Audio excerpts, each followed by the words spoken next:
চলে এসেছে চরকিতে নুহা সুমায়ুনের দ্বিতীয় ওয়েব সিরিজের তৃতীয় এপিসোড অন্তরা। এর আগের দুই পর্বে আমরা দেখেছি পাপ, লোভ কিংবা ভাগ্য কিভাবে মানুষের জীবনের নিয়ামক হয়ে ওঠে। এবারের গল্পটা একটু অন্য ধাঁচের। গ্রামেগঞ্জে প্রায়ই আমরা মানুষজনকে বলতে শুনি, জিনের যদি কখনো কোনো সুন্দরী মেয়েকে পছন্দ হয় সেই মেয়েটিকে তারা তখন পজেস করে, আবার কখনো তুলে নিয়ে যায় অন্যত্র। শহুরে ডাক্তারেরা অবশ্য এই পজেশনের ব্যাপারটা তেমন একটা স্বীকার করতে চায় না, তারা ব্যাপারটাকে সিজোফ্রেনিয়া হিসাবে চালিয়ে দেয়। আমাদের আজকের গল্পে আমরা দেখব যখন জিনের বাদশা পৃথিবীর এক নারীর প্রেমে পড়ে তাকে গোলক ধাঁধায় আটকে রেখে সংসার করতে থাকে বছরের পর বছর। গল্পটা শুরু করতে হলে প্রথমে আমাদের চলে যেতে হবে প্রথম এর এপিসোড মিষ্টি কিছুর কাহিনীতে। সেখানে মাহমুদ নামের একজন মিষ্টির দোকানদার ছিলেন, তার স্ত্রী ছিল অন্তরা। মাহমুদ মানুষ হিসেবে ছিলেন বেশ সাদাসিধে, তবে তার স্মৃতিশক্তি ছিল একটু দুর্বল। তিনি কোনো কিছু মনে রাখতে পারতেন না। নিজের স্ত্রীর সাথে স্পেশাল মুহূর্তগুলো ভুলে যেতেন, কোন কাস্টমার কি মিষ্টি অর্ডার করেছে সেটাও গুলিয়ে ফেলতেন। তার জীবনে এর মধ্যে ঘটে যায় পৃথিবীর সবচেয়ে অদ্ভুত ঘটনাগুলোর মধ্যে একটি। একদিন তিনি দোকান বন্ধ করে বের হয়ে যাচ্ছিলেন, তখন শাটার উঠিয়ে দোকানে ঢোকে একজন বয়স্ক মানুষ। তার এক পা ছিল খোড়া। তিনি দোকানে ঢুকে মিষ্টি খেতে চান। মাহমুদ প্রথমে দোকান বন্ধ হয়ে গেছে বলে মিষ্টি না দিতে চাইলে সেই বয়স্ক লোকটি বিভিন্ন রূপ ধারণ করে তাকে ভয় দেখাতে থাকে। মাহমুদ বুঝতে পারে লোকটি মানুষ না, সে জিন। আমরা অনেকেই গল্প শুনেছি জিনদের মিষ্টির দোকানে এসে মিষ্টি খাওয়ার। মাহমুদের জীবনে সেটি বাস্তবে ঘটে। মাহমুদ মিষ্টি খাওয়ানোয় জিন খুশি হয়ে তাকে একটি শক্তি দেয়, সেটা হলো তার স্মৃতিশক্তি বাড়িয়ে দেয়া। মাহমুদ এরপর থেকে সব মনে রাখতে পারে। তার স্মৃতি এত ভালো হয়ে যায় যে পৃথিবীতে কবে কোন ঘটনা ঘটেছে, কবে কোন খেলায় কোন খেলোয়াড় কত রান করেছে, কয় উইকেট পেয়েছে, সব কিছু সে বলে ফেলতে পারে। মাহমুদ যেন হয়ে যায় চলমান বিশ্বকোষ। তাকে দেখতে এবং তার পরীক্ষা নিতে সবাই তার মিষ্টির দোকানে ভিড় করে, ফলে তার বিক্রি বাট্টা বাড়তে থাকে। এর মধ্যে একদিন রাতে আবার সেই জিন চলে আসে মিষ্টি নিতে, কিন্তু সেদিন মাহমুদের দোকানের সব মিষ্টি বিক্রি হয়ে গিয়েছিল, ফলে মিষ্টি না পেয়ে জিনটি রাগ করে চলে যায়। এরপর থেকে মাহমুদের শুরু হয় যত সব সমস্যা।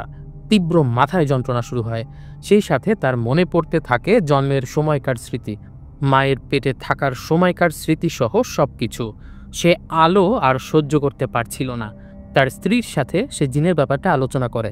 মাহমুদের মা সবকিছু শুনে বলে, জিন আগুনের তৈরি, তাদের সাধারণত পা খুঁড়িয়ে হাঁটার কথা না, শুধুমাত্র একজন ছাড়া, সে হলো জিনের বাদশা বা ইবলিশ শয়তান। মহান আল্লাহ তাআলা যখন ইবলিশকে স্বর্গ থেকে পৃথিবীতে নিক্ষেপ করার আদেশ দিয়েছিলেন, তখন উপর থেকে পড়ে তার পায়ে আঘাত লেগেছিল। এরপর থেকে সে পৃথিবীর মানুষের কানে খারাপ বুদ্ধি আর কুমন্ত্রণা প্রবেশ করাতে থাকে, সৃষ্টির সেরা জীব মানুষকে বিপদগামী করার জন্য। মাহমুদের ব্রেনের ক্যাপাসিটি আরও বাড়তে থাকে।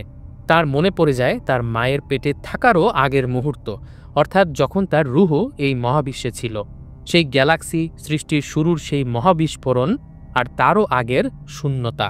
সব স্মৃতি মাথায় নিয়ে মাহমুদ মৃত্যুবরণ করে। মাহমুদ মারা যাবার পর তার কুলখানির অনুষ্ঠানের দিন তার শোক সন্তপ্ত স্ত্রীর পাশেই আমরা দেখতে পেয়েছিলাম ছদ্মবেশী ইবলিশ শয়তানকে। এরপর থেকেই আমাদের আজকের এপিসোডের কাহিনী শুরু হবে।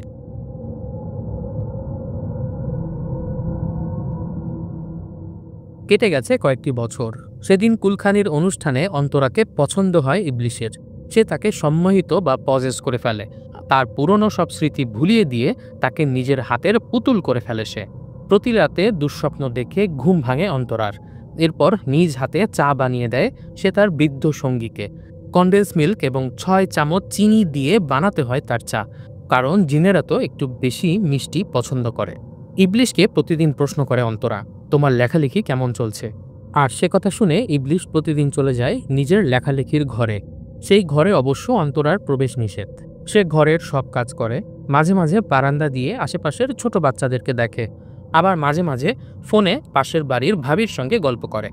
ঘুমিয়ে যায়, দুঃস্বপ্ন দেখে, আবার পরদিন সকালে উঠে 6 চামচ চিনি দিয়ে চা বানিয়ে দেয় তার কল্পিত স্বামীকে। এভাবেই একটা সাইকেলে চলতে থাকে অন্তরার জীবন।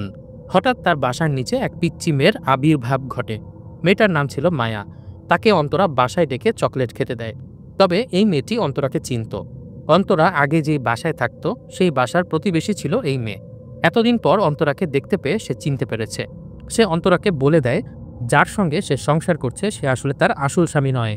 তার আসল স্বামী মারা যাবার পর কুলখানির দিন এই লোকটার পিছু পিছু অন্তরা সবার সামনে দিয়ে চলে আসে, অনেকটা কুকুর ছানা যেমন তার প্রভুর পিছু পিছু যায় সেরকম করে। এরপর থেকে অন্তরাকে আর কখনো সেই এলাকাতে দেখা যায়নি। অন্তরা অবশ্য ব্যাপারটাকে ঠাট্টার ছলে নেয়। ইবলিশও ব্যাপারটাকে ঠাট্টা হিসেবেই ধরে নেয়ার অভিনয় করে। সে জানায় পিচি ঠিকই বলেছে, সে মানুষ নয়, শয়তান। সে অন্তরাকে বশ করে নিজের কাছে নিয়ে এসেছে। তবে সে মানুষকে খারাপ বুদ্ধি দেয় কানে কানে। খারাপ কাজটা তো মানুষই করে, তাহলে খারাপ বুদ্ধি দেওয়ার জন্য শুধু তাকেই কেন শয়তান বলা হবে? যে খারাপ কাজ করে সে কি আরো বেশি শয়তান নয়? এসব কথা বলতে বলতে পিচ্চি মেয়েটাকে বাসার দিকে এগিয়ে দিতে বের হয় ইবলিশ। তবে যেহেতু সে শয়তান, তার প্রতিটি লোক দেখানো ভালো কাজের পেছনেও থাকে অসৎ উদ্দেশ্য। মেয়েটি যেহেতু অন্তরাকে চিনে ফেলেছে, তাই তাকে আর বাঁচিয়ে রাখা যায় না। আবার তার পক্ষে সরাসরি কাউকে মেরে ফেলাও সম্ভব না। তাই খেলার মাঠে এক কিশোরকে সে ওয়াসওয়াসা বা কুমন্ত্রণা দিতে থাকে। সে বলে, মেয়েটাকে দেখতে ভালো লাগে, যদি তুমি ওকে আঘাত করো তাহলে আরও ভালো লাগবে। এসব কথা বলে সে কিশোরটির মনে স্যাডিস্ট একটা মনোভাবের জন্ম দেয়। কুমন্ত্রণায় পড়ে ছেলেটি বাচ্চা মেয়েটাকে ধাক্কা দিতে দিতে রাস্তায় ফেলে দেয়। আর একটা গাড়ি এসে পিচ্চি মেয়েটাকে চাপা দিলে সেখানেই বিভৎস মৃত্যু ঘটে তার। মেয়েটিকে এভাবে মরে যেতে দেখে বাসা থেকে ছুটে আসে অন্তরা। তার সব কিছু মনে পড়ে যেতে থাকে, কিভাবে তার কল্পিত এই স্বামী মেয়েটিকে মেরেছে সবকিছু। কিন্তু সাথে সাথেই শয়তান আবার তার খেলা দেখায়, অন্তরার পেছনের সব স্মৃতি ভুলিয়ে দেয়, হয়ে যায় ব্ল্যাকআউট। মোবাইল আমরা যেভাবে রিসেট দিই ঠিক সেভাবে রিসেট হয়ে যায় অন্তরা। পরদিন আবার চুপচাপ চা বানাতে থাকে তার স্বামীর জন্য, কনডেন্স মিল্ক আর 6 চামচ চিনি দিয়ে চা। পরদিন অন্তরার মনকে আরও ডাইভার্ট করার উদ্দেশ্যে সময় কাটানোর জন্য একটা ম্যাগাজিন দেয় ইবলিশ। সেখানে হঠাৎ রাশিফল পাতাটা দেখে অন্তরা কৌতূহলী হয়ে ওঠে। হঠাৎ তার মনে হয় সে কোন রাশি, কবে তার জন্ম, তার বাবা মাকে কিছুই আর তার মনে নেই। অন্তরা দৌড়ে লোকটির লেখার ঘরে যায়, কিন্তু কোনো কিছুই সে লেখা দেখতে পায় না। দুপুর হয়ে যায়, রান্না করতে থাকে অন্তরা। রান্নাঘরে ম্যাগাজিনে একটা কাপলের ছবিতে পুরুষ লোকটির মাথায় কলম দিয়ে একটা শিং আঁকা দেখে চমকে যায় সে। এই 2 শিং বা ডেভিলস হর্ন তো শয়তানের প্রতীক।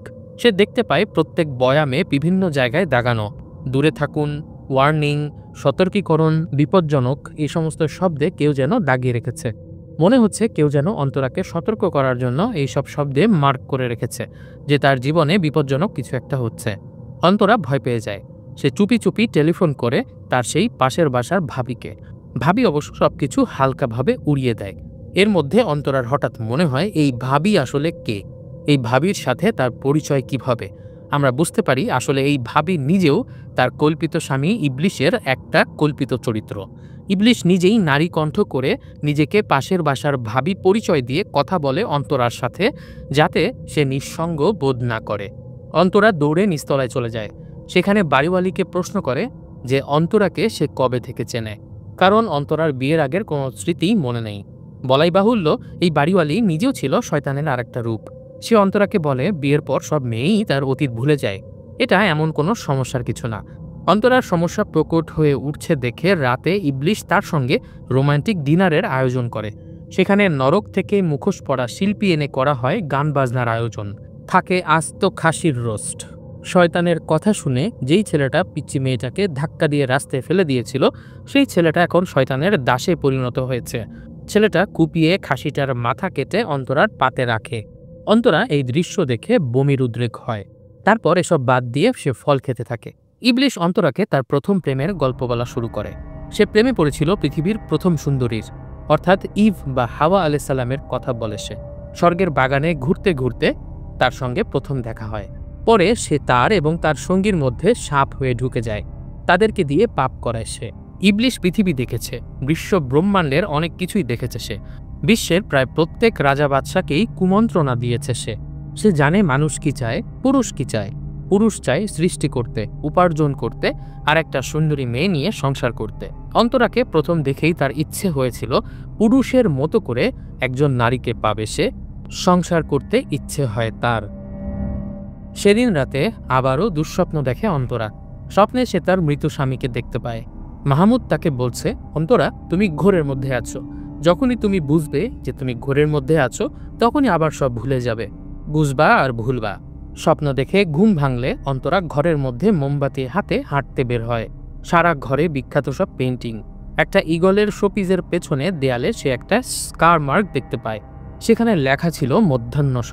টান দিয়ে রঙের পরত ছাড়িয়ে দিলেই সে নিচে লেখা দেখতে পায়, তোমার স্বামী মানুষ নয়। আটকে ওঠে অন্তরা। তার পা ঠেকে যায় নিচে একটা বক্সে। বক্স খুললেই বের হয়ে আসে তার স্বামীর সঙ্গে তার ছবি। শুকনো ফুলের মতো তার সমস্ত অতীত তার মনের মধ্যে ভেসে ওঠে। সে বুঝতে পারে সে আসলে তার স্বামীর খুনির সঙ্গে সংসার করছে। কিন্তু আমরা দেখতে পাই তার পেছনেই বসেছিল ইবলিশ। আবারও অন্তরাকে সব ভুলিয়ে দেয় সে। অন্তরার স্মৃতি হয়ে যায় ব্ল্যাঙ্ক। পরদিন সকালে ঘুম থেকে উঠে আবারও চা বানাতে থাকে অন্তরা। এভাবে প্রতিদিন ইবলিশ অন্তরাকে রিসেট করে দিয়ে সবকিছু ভুলিয়ে দিত। অন্তরা যদি কখনো পিচ্চি মেয়েটার কথা মনে পড়ত বা তার স্বামী মাহমুদের কথা মনে পড়ত, ইবলিশ তার স্মৃতি ভুলিয়ে আবারও নিজের পুতুল বানিয়ে রাখত। এভাবে বারবার ভুলতে ভুলতে অন্তরা মাঝে মাঝে উন্মাদের মতো আচরণ করা শুরু করে। হঠাৎ তাদের ল্যান্ড ফোনে হাসপাতাল থেকে একটা কল আসে। অন্তরাকে জানায় তার আল্ট্রাসাউন্ড রিপোর্ট হাসপাতাল থেকে পাঠিয়ে দেওয়া হয়েছে। অন্তরা দৌড়ে যায় সেই বদ্ধ লেখালেখির ঘরে। সেখানে এসে সে দেখতে পায় একটা মেডিকেল রিপোর্ট। সেই রিপোর্টে দেখা যায় অন্তরার সঙ্গে ইবলিশের মিলনের ফলে তার গর্ভে একটা মাংসপিণ্ড সৃষ্টি হয়েছে। তবে ইবলিশ হাহাকার করে বলে সেখানে কারো প্রাণ নেই, কোনো প্রাণ থাকতে পারে না, কেননা ঈশ্বর কোনো কিছু সৃষ্টির ক্ষমতা তাকে দেননি। ইবলিশ প্রতিদিন মানুষের মতো সুন্দর কিছু লেখালেখি করার চেষ্টা করে, কিন্তু সে ভালো কোনো কিছু লিখতে পারে না। অনেক চেষ্টা করেছে অন্তরার সঙ্গে নিজের ঔরসজাত সন্তান পৃথিবীতে আনতে, কিন্তু তাদের মিলনের ফলে ঝলসানো মাংসপিণ্ড ছাড়া আর অন্য কিছু উৎপন্ন হয় না। কারণ তাকে শুধু অনিষ্ট করার ক্ষমতা দেয়া হয়েছে, তাকে ধ্বংস করার ক্ষমতা দেওয়া হয়েছে, মানুষের কানে কুমন্ত্রণা দেওয়ার ক্ষমতা দেওয়া হয়েছে। কোনো সৃষ্টির ক্ষমতা ইবলিশকে দেওয়া হয়নি। ইবলিশের হাহাকার শুনে অন্তরার মন আরও বিষিয়ে ওঠে। ইবলিশ অন্তরাকে আদেশ করে তাকে ভালোবাসতে, তাকে মানুষ বানাতে। অন্তরা রিফিউজ করলে আবারও তার স্মৃতি ভুলিয়ে দেয় সে। শুধু কয়েকটি স্মৃতি তাকে রেখে দেয়। তার নাম অন্তরা, তার স্বামী লেখালেখি করে, আর প্রতিদিন সকালে কনডেন্স মিল্ক দিয়ে 6 চামচ চিনির চা খায়। আবার কখনো অন্তরাকে শিখিয়ে দেয় যে অন্তরা তার স্ত্রী নয়, অন্তরা হচ্ছে তার কাজের মেয়ে, যাকে সে বিছানাতে শোবার অধিকার দিয়েছে। কিন্তু সমস্যা হলো অন্তরা কেন যেন এখন আর কোনো কিছু ভুলে যাচ্ছে না। তার সব কিছুই মনে পড়ে যাচ্ছে বারবার। অন্তরা আসলে ইবলিশের হাত থেকে বাঁচতে চাইছিল। এক রাতে সে ইবলিশের বিছানার পাশে কাগজে আগুন ধরিয়ে দিতে থাকে। ইবলিশ দম্ভ করে বলে এই আগুন দিয়ে তাকে মারা সম্ভব নয়। তবে অন্তরার ধারণা মাটির মানুষ যেরকম মাটিতেই ফিরে যাবে, ঠিক তেমনি আগুনের শয়তান হয়তো আগুনেই শেষ হবে।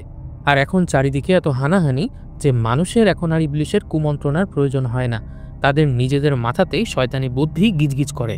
অন্তরা বুঝতে পারে ইবলিশের সামর্থ্য আছে শুধু ওয়াসওয়াসা বা মন্ত্রণা দেয়ার, কোনো কিছু করার সামর্থ্য তার নেই।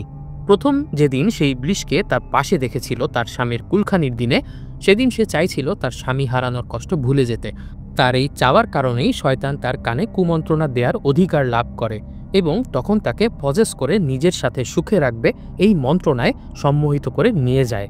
যখন পিচ্চি মেয়েটা অ্যাক্সিডেন্ট করে মারা যায়, অন্তরা মনে মনে চাইছিল তার মন থেকে এই দুঃসহ স্মৃতি যেন মুছে যায়। এভাবেই সে নিজের স্মৃতিকে মুছে ফেলার জন্য শয়তানকে অ্যাক্সেস দিয়েছে নিজের মধ্যে। এখনও প্রতি রাতে শয়তান অন্তরাকে দুঃস্বপ্ন দেখায়, তার স্বামীর মৃত্যু দেখায়। অন্তরা তখন শয়তানের কাছে আশ্রয় চায়, সে যেন তার স্বামীর কষ্ট ভুলে যেতে পারে সেজন্য।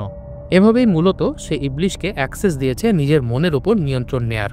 তবে অন্তরা এখন সব বুঝে গেছে। ইবলিশের চারপাশে আগুন ধরিয়ে সে ঘর থেকে বের হয়ে যেতে থাকে।